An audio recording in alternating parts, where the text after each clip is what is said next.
DJ Fromme is a perceptive 10-year-old. It's a natural gift that would in turn net him this one, a new bike. When he saw Shamika Anderson's bus breakdown, he tried to help. I was just skateboarding and then I saw Shamika.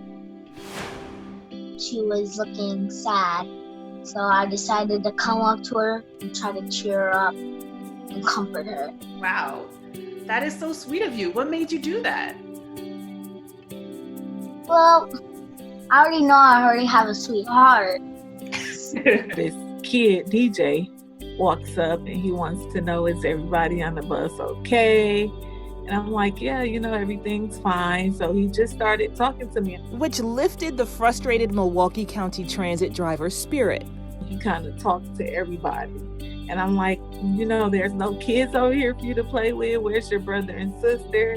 He like, no, it's just me. And then he tells me that he's adopted and he haven't seen mom in a while and dad wasn't really active in his life. And I told him, whoever's taking care of you, those are the ones you should be grateful for. And he was very grateful. He doesn't see too much of his biological family. My partner and I have had DJ since he's 10 now, and we've had him since he was 3 years old living with us. DJ opened up to Shamika about his personal life.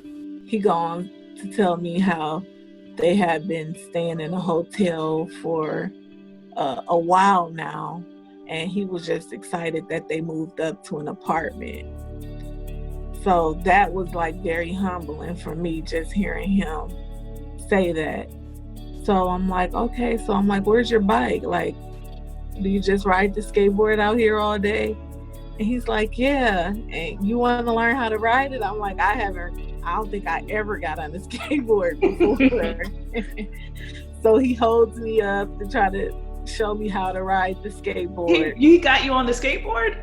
Yep, and he kind of held me up for a second. 10-year-old bones are different, man. They're different than not 10-year-old bones. Yeah, you gotta have some balance to do this. And I said, I don't have much of that anymore. I said, well, where's your bike? He said, both of the tires was popped on the bike. At that point, Shamika felt she had to do something. So she gave her number to his guardians and the time she'd be on breaks from her route the next day. Then Shamika spoke to her supervisor about the encounter, then went to Target and bought DJ this new bicycle. But the Frommes missed Shamika. She was able to figure out where the family lived from what DJ told her. Later on that evening, there was a knock at our door and DJ went to answer it. He didn't come back right away. We're in an apartment building. I'm like, DJ, who's at the door? And he's like, it's the bus driver. And I'm like, what do you mean it's the bus driver? Why is the bus driver at my house, DJ? What happened? And so we came outside and Shamika was there and she was smiling and he was smiling and they were happy to see each other. And then she says, hang on a minute. And she brought out a bike. I was dumbfounded. I was at a complete loss for words.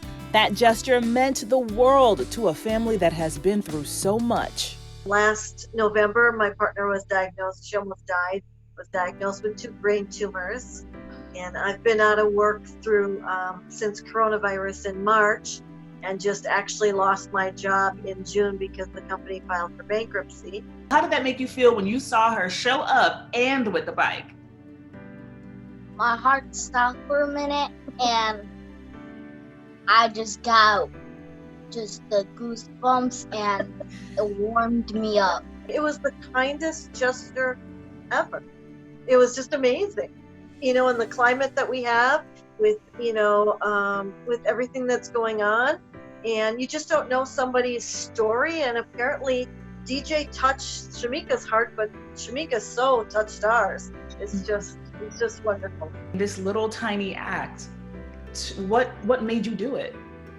To me, just feeling like on my way home after it, praying, telling God, like, you've kept me and my family during this entire pandemic. I love giving back to the community. Shamika says she usually tries to help out homeless people along her route by giving them whatever is in her pocket, be it 10 or 20 bucks. But now this gesture has earned her a new extended family. They plan to get together on holidays and for family events when it's safe enough. The incident has also inspired Shamika to start a youth ministry, which Peggy and DJ will also support. Just step out on faith and be obedient. If it's something in your head that's saying help somebody, normally that's the sign that you should be doing it. For Inside Edition Digital, I'm Stephanie Officer.